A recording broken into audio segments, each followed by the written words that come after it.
My name is Jesse Jameson,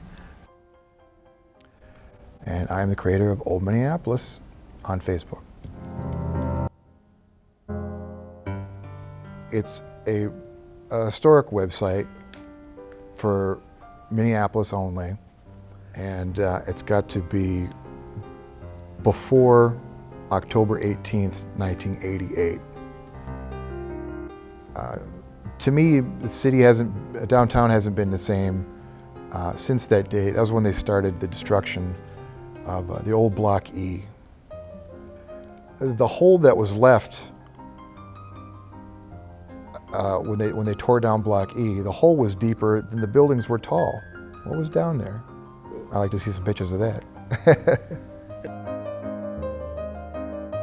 And that's another thing that makes Old Minneapolis so great.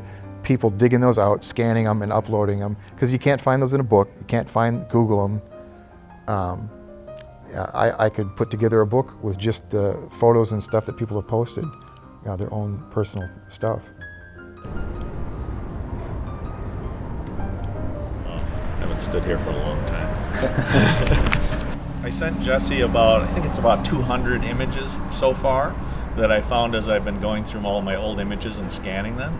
And I'm sure there will be more because I've only gotten through maybe about 20% of my stash so far. It's only after they've aged for 40 plus years that they become interesting for their subject matter, not so much for they were literally just tests, many of them. If you practice at something for 40 years, you're bound to get it right once in a while.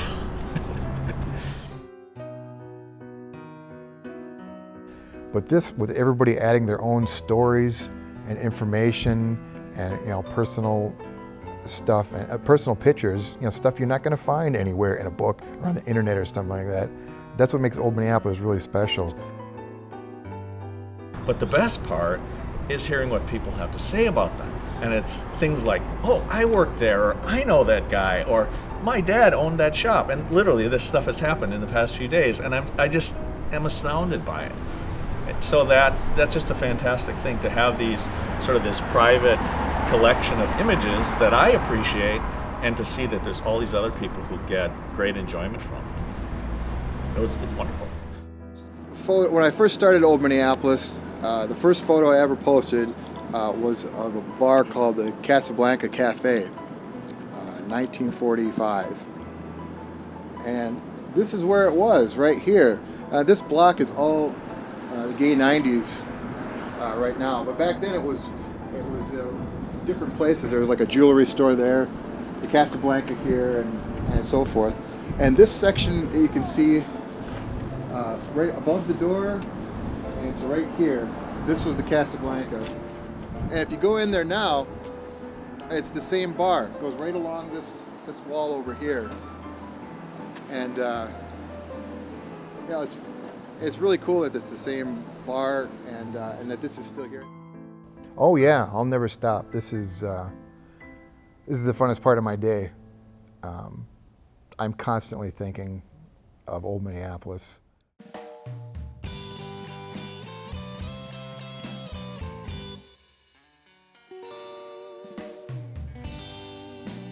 Windows that are blacked out.